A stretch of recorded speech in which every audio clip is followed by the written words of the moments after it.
Okay, dear friends, we are looking at my bar mitzvah parasha. It's my birthday. So wish you all arichat yamim, healthy, happy, successful lives with nachat for your children and grandchildren. And although I read my parasha on my bar mitzvah many, many years ago, the lessons still resonate. We have, of course, in Parashat Yitro, now we have to figure out why the Aseret HaDibrot, the 10 Commandments, were put inside a parasha which was named Yitro.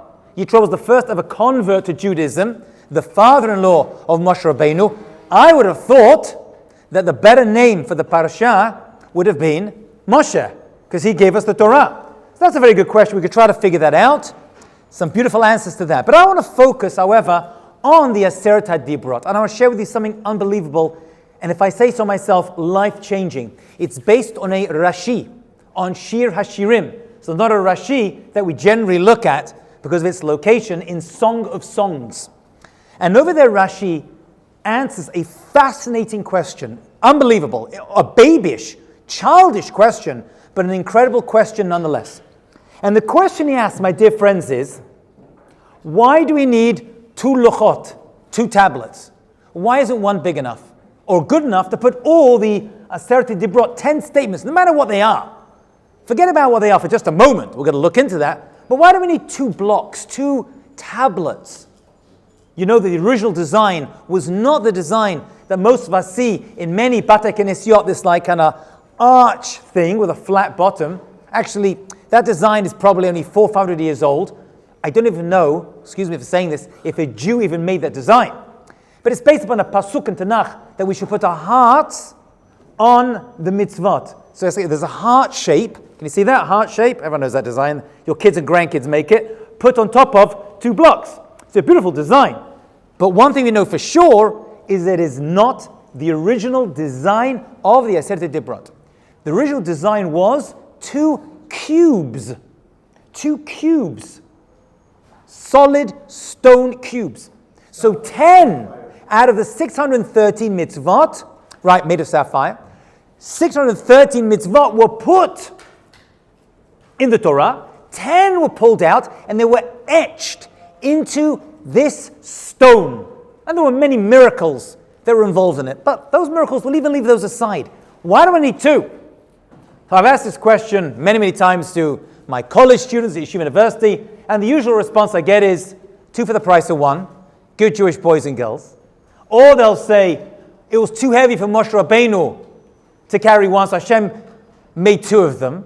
Also complete nonsense, because 2 is probably the same weight as 1 big stone, and there was probably a big, Hashem gave him the stone. The first luchot, remember, Hashem himself was charut al luchot, he put the etching into the luchot. So obviously something much deeper and much more fascinating as to what was going on. So Rashi gives a fascinating answer, my friends, as to why there were 2 luchot, 2 stones. Well, according to our knowledge, we know the first luach, the first tablet, 1 through 5, are mitzvah ben Adam lemakom, between us and God. By the way, what is the name makom?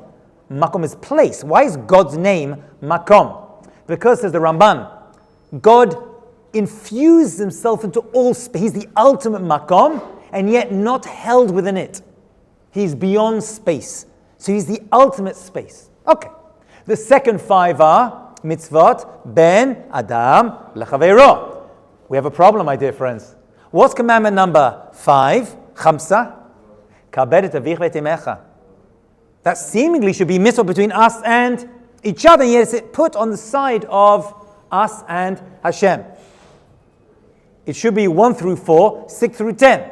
So the answer over there is going to have to be, and we're going to look at this today, by the way, is going to have to be that our relationship to our parents, I just got back late last night from visiting my parents in London. I was able, Baruch Hashem, to fulfill the very important mitzvah of Kibud Av V'em. Mamash just got back. And we know that mitzvah is very much connected and correlated to our mitzvah of connecting to Hashem. And therefore, when you honor your mother and father, you're actually honoring Hashem. When you honor their memory, you're honoring Hashem. And in some sense, you could say that your parents are mini gods. we know that a shutfut, a partnership, was created. We know that HaKadosh Baruch Hu, God, puts the soul into the body, and the body is created by parents. So we have a beautiful synthesis of connection, of creative energy between parents and Hashem. Okay, fabulous. So now we know when number 5 is on the luach, on the tablet between us and Hashem. But then put the 5 between us and God on top, and the 5 between us and each other on the bottom, and you still have a list of 1 through 10. So Rashi says something even more fascinating. He says that not only is there a linear, vertical relationship between us and Hashem, but there is also a horizontal relationship. That means commandment 1 is connected to commandment number 6, 2 to 7, 3 to 8, 4 to 9, and 5 to 10. That's what he says. And he actually gives his connective idea between each of the luchot. I want to look at just one of them today, and this one is so important. It's my most favorite of them all, and it's what we just mentioned. So the question is, let's remember what we're doing over here, my dear friends. We're trying to look right now, what is the connection between the mitzvah between us and Hashem, and between us and each other? That's what we're looking at over here. And why they were put next, because when you put two things next to each other, two things of equal size and weight, you're making a statement. What is that statement? These two things are connected. They're comparable, but they're separate. So you have two distinct relationships between us and God, us and each other, and they are both equally important. That's why they're put on equal-sized stones, but put next to each other to say that they are equal. One is not above the other. And that is why, my friends, you couldn't just have a list of 1 through 10. Because what would you think? I mean, understandably, but incorrectly, that our relationship to Hashem is greater than the relationship to each other, which we know it isn't. It is of equal value to our relationship between us and each other. Okay, I'll just give a quick example. Number 1 of the Aseret Dibrot we're going to talk about, read in Bet Knesset, is Anochi Hashem Elokecha, I'm the Lord your God. Commandment number 6 is, anybody know? You got to know your 10 commandments. The Goyim know the 10 commandments. Is law, tirtzach, do not murder. I used to say kill is not a sufficient translation of lo tirtzach, because you are allowed to kill sometimes. Kill in self-defense, even preemptively kill when it comes to saving lives. So kill is not a good translation, but murder is. Murder means with no good, positive motive. And so we have 2 separate commandments. I'm the Lord your God, do not kill. What's the connection? If you think about it, it's acknowledgement. How do you acknowledge a person? Don't kill them.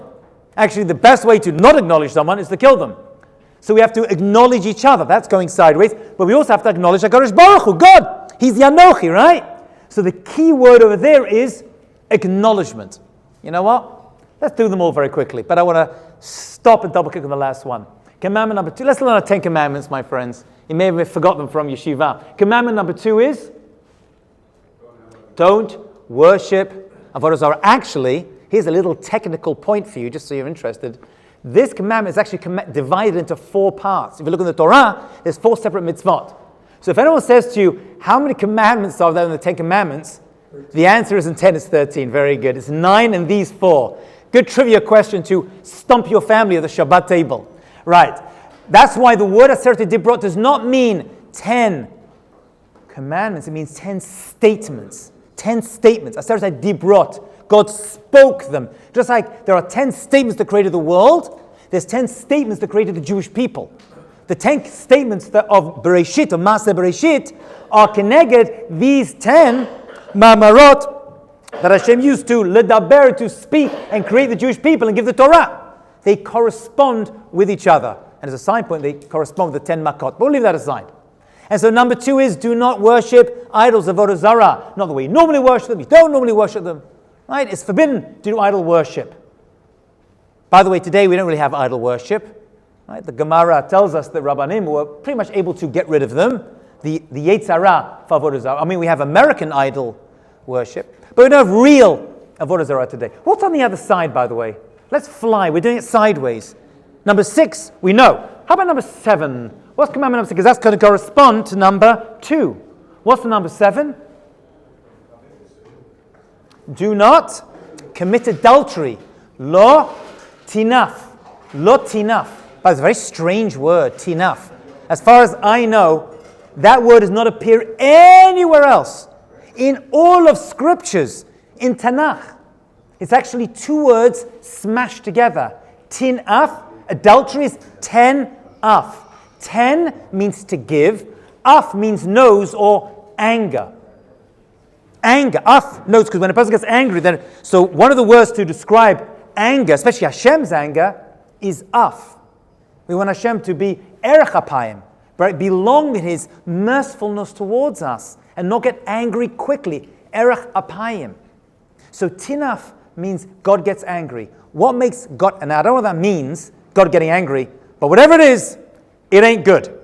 So what we know for sure, according to the Yaseret Dibrot, gets Hashem angry, is forbidden relationships outside the family structure. The breakdown of the family unit. That makes God angry. And whenever we see it, forbidden sexual relationships, we see the downfall of society imploding from the inside. That is not just Jews, that's anyone, by the way. So tinaf. What's the connection between don't worship idols and adultery? Cheating. Very, very good. Right? We married Hashem. Where? Har Sinai. We had a mountain put over our heads like a chuppah. So we have an exclusive relationship with one God and one marriage partner. Exclusivity. So we have acknowledgement was the first one. Exclusivity was number 2. What's commandment number 3? Dibur. Remember, God is speaking this out. First of all, to us, the first 2, by the way, of the 10 was spoken in the first person, HaKadosh Baruch Hu, directly to us. And the remainder was spoken by Hashem via Moshe Rabbeinu, because those 2 men. But really, inside those first 2 we just mentioned are all the other mitzvot. Every mitzvot aseh, all 248 comes to the first commandment, I'm the Lord your God. And all 365 can be found in number 2. Don't worship idols. Because every bad thing somehow comes out of that one. Okay, number 3. Let's do this. We have a few minutes. What's commandment number 3? Let's go back to yeshiva, my friends. Anybody know? Do not take the Lord's name in vain. Lo tisat Hashem hashkecha l'shav. Don't take God's name in vain. Where is this taking place? In a court of law. In a court of law. You go to a court of law to this very day, and you swear in the Bible. I swear, you will say. Actually, if you're Jewish, you don't say swear, right? You affirm. Very, very true. I actually went to court once as a defendant, not, and someone stole my wallet. Well, what? As a witness. Thank you, as a witness. Very good. Someone stole my wallet. I had to go to a court of law, and I had to. They wanted me to swear in the Bible, and she saw me. She's like, "You don't swear." I said, "No. I affirm." Actually, when Ambassador Friedman was sworn as an ambassador by Mike Pence, you saw he didn't swear on the Chumash. He affirmed, because swearing, making shvuah, is a big deal, a very, very big deal. People would try anything they could not to swear on God's name on a Bible. Why? Why is it so bad? What's bothering God? Why is HaKadosh Baruch Hu so nervous that a person is going to swear on His name? The answer, my friends, is going to be on the other side. What's the other corresponding one, which is number 8, right? 6, 7, 8. No. Do not. Right. Do not. If that side is it is do not. Not bear false witness. You would have thought it does that. It's do not steal. Do not steal. Do you know that?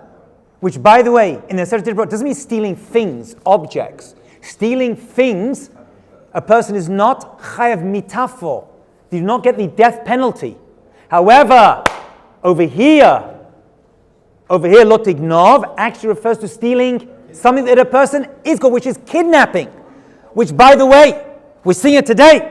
Kidnapping is an issur d'oraita that a person is killed for. If you steal objects, you return them and you pay a fine. If you're doing the daf yomi, you pay 4 or 5. But stealing people is considered much, much worse. There's actually even for goyim, stealing a person, taking their freedom, their liberty is the worst thing you can do. This is a very hard connector, but a fascinating one. So how do we connect, my dear friends? Number 3, which is, don't take the Lord's name in vain, right? Which is swearing for no reason whatsoever, or swearing with a good reason, but lying in a court of law. And do not kidnap. Is it possible to kidnap God? No. Well, maybe there is. Maybe you can kidnap God's name. Because what does a person have? The most important thing you have is your physical freedom, but also your name. If a person ruins your name, lo aleinu, you're done. Right? They besmirch your name, it's all over for you. You've got to be very, very careful. Your name. So we have God's name. By taking God's name, you're actually abusing the greatest thing that we have of God in this world, his reputation. So don't use God's name for your own nefarious purposes. Have respect. Respect God's name in a court of law by not swearing falsely, and respect each other by not taking their freedom from them either. That's the connection. Nearly finished, my dear friends. The last 2 are going to be my favorite, so stick with me. Commandment number 4 is the only ceremonial mitzvah that makes it into the Aseret Dibrot. And that is, keep Shabbat. Now, interesting, when the Luchot were written twice in the Torah, once in our parasha, Yitro, and once in Parasha V'etchanan, before the Jewish people entered into Israel, they needed a refresher course, which I'm giving you now as well, to remind them these 10 Dibrot. That's why Kadosh Baruch Hu, in Sefer Devarim, repeated, or Moshe Rabbeinu maybe took upon himself to repeat the Aseret Dibrot. There's a little change over here. Right? We're told to remember the Shabbat, Zachor, and to Shamor. Remember and to guard. What is the difference? Shamor, guard, means don't break all the Lo Ta'aseh, the 39 Malachot. And Zachor, remember, doesn't mean to mentally remember. It always means this. It always means this. It means to do an action which is going to help you remember. Do some pu'ulah to help you remember. That's how you keep Shabbat. It's all the mitzvot aseh of Shabbat. Making kiddush, having su'udot, having your meals, lechem mishnah, and eventually havdalah. Says the Rambam, he adds that as well as a mitzvah of Shabbat, although you do it Motzei Shabbat. So that's how you do it. By the way, when we bring Shabbat in, how do we do it? In the bayit, in the home. What do we do? What is the custom of all Am and Klal Yisrael to bring in Shabbat? We make kiddush. We make kiddush over wine. It's not a trick question. And we do it sitting or standing. So the general custom among all of Am Yisrael is to stand. There's some communities I heard about in Europe somewhere where they will sit for a part of it, maybe the kiddush, but really, you should stand. I'm going to show you why. What's on the other side? Commandment number 9. So we're going from 4 to 9, right? They correspond. It's don't be a false witness. Don't lie in a court of law. Don't lie in a court of law, which is very simple. It means that if you know something and you saw it, say something in a court of law. And if you didn't see something and they ask if you did, don't say that you did, because you did not. Don't be an ed sheker. Don't be a false witness. All of societies are built on courts of law and what happens in them. So this dibur, this commandment, is only happening in front of a Beit Din, or maybe the Sanhedrin, in a court of law. What's the connection between Shabbat and don't be a false witness? Don't lie in a court of law that you saw something when you didn't, or you did see something when you did. What's going on over there? Testimony. Very good. Thank you. Truth. You see, when you swear in a court of law, you promise to tell the truth, the whole truth, and nothing but the truth. You know, I was growing up, there was an orange juice in England called Just Juice when I grew up. I just got back from England a few hours ago, so it's in my head still. So they used to have a slogan, we promise to give you the juice, the whole juice, nothing but the juice. That was their, they lied, it was full of garbage. Whatever. Anyway, and so we are told to tell the truth.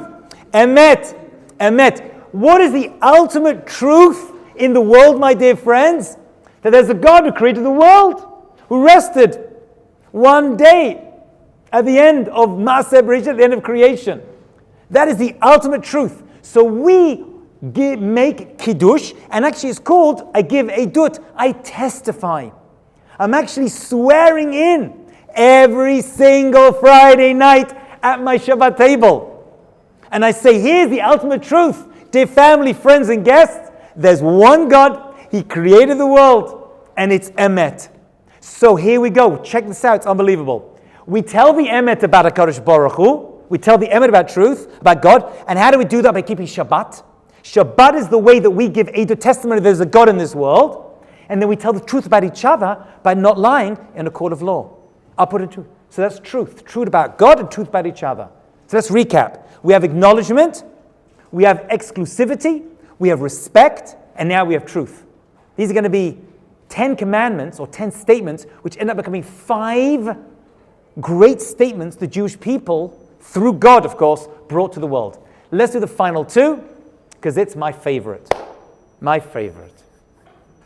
And I actually gave this over. I spoke in the Sfadi Bet Knesset in London, my father goes to, and I gave this over. What's commandment number 5? Kabed avicha vetimecha. Right? By the way, it's interesting that Shabbat does appear above Kabed avicha vetimecha. They seem to be connected also just by their appearance on the shelf. So we learn from this, Rashi mentions this elsewhere in Torah. He says, you learn from this something very important, that your relationship with your parents is very, very important, but your relationship with Hashem takes precedence. And that is why, if, chas v'chalila, your parents say, break Shabbat, you're like, oh, I've got to honor my mother and father. But you know what's above that? Areshat Hashem. You're allowed to say no to your parents at various times, and one of them is if it goes against the Torah, because Shabbat comes first. And therefore you're entitled to say no to your parents in order to keep Shabbat. So that's a Rashi on Chumash. I think somewhere in Sefer Vayikra, if I remember correctly. Okay, so what exactly is that law? What is that? Honor your mother and father? What am I meant to do? Well, there's actual halachot. For example, if your father walks into the room, which I was able to perform this mitzvah when I visited, I just got back a few hours ago, as I mentioned. Your father walks into the room, you can't just sit there reading your paper or on your phone like, hey dad, hey mom. You have to stand up for them. If your parents walk into the room, you're mukhaf, not every time they walk in and out, you'd be like a yo-yo. At least the first time they walk in, you see them. You give them kavod. You know you're not allowed to call your parents by their first name. If your father's name is Barry, hey Barry, what's up? And I see people who do this. Terrible thing to do. Have respect. You can't sit in your father's chair. I mentioned this halakha before. It's a real halakha. Now you're able to be mochel this and say if you want to, but my son says, oh Abba, can I sit in your chair? And I say no. Sit somewhere else. That's Abba's chair. That's Abba's lazy boy. Right? If that's your concept. By the way, it's also true for a mother's chair. If your mother or your wife has a chair that is a makam kavod that she always sits in, a child cannot sit in that chair either. But in my home, and I'm sure many homes, mothers are boop, boop, boop, boop, boop, all around the different chairs around the table. And therefore you can, because there's not one dedicated seat that becomes hers. Okay, many. Interestingly, and this is a discussion for another time, once a person gets married, however, my dear friends, that mitzvah does lessen a little bit, and it moves from a parent to a spouse. Okay? You still have to honor your parents, but it does change it a little bit. And by the way, it also extends to siblings, older siblings, which I also got to fulfill that mitzvah as well, through the extra letter Vav, the Gemara tells us, and also in-laws, and grandparents as well. And even adopted parents. We have a mitzvah. It's not as great as biological parents. It's there as well. Another discussion. Okay, fine. So that's a mitzvah. What's on the other side? Very, very strange insert in the 10 Commandments. And that is, lo tachmod. Do not be jealous. To be clear, talking about being jealous of people's things. It's good to have kinah, jealousy, something called kinat sofrim. Be jealous of a person's abilities, their prayer abilities, their ability to learn or to build a business. That's an ability to inspire you. That's a good jealousy, kinat sofrim. We're talking about being jealous of people's things, their home, their car, their spouse, whatever it is. That's going to lead to the downfall, says the Ramban. So that's why actually the Ramban says, that's why it's number 10. Number 10, if you notice, is not the worst. It could be the most important. And Rashi mentions this too. That's why I said at the bottom. Because if you get jealous, he says, you're going to end up lying to get things, end up stealing, you're going to end up taking other people's things and spouses, and you're going to end up eventually breaking Shabbat, worshipping idols, and not acknowledging God's existence. So it's actually like the foundations. Once the foundation comes out, everything else falls down. Okay? What's the connection between these last two? Very difficult, right? I'll share a couple of answers I received. One from, he was actually the chief rabbi of Mexico, I believe, Rabbi Milevsky, Zecher Tzaddik Livracha. I heard this on tape about 30 years ago. And many people speak about this. He was actually the chief rabbi of Mexico, and then he moved to, I think, Israel. It was in Canada and Israel. And he said this beautiful idea. He said like this. What makes you who you are? Your parents, right? The education you have, your looks, your brain capacity. We know it's all genetic, right? You're 50-50, mother and father. Your eye color, your nose, your hair, or lack thereof, it all comes from your parents. What could a person do theoretically? What could you do? Oh, if I had his parents, if I had her parents, if my parents were the rabbi of the Bet Knesset, right, or Elon Musk, then I could be me.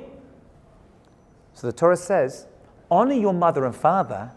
Don't be jealous of what other people have.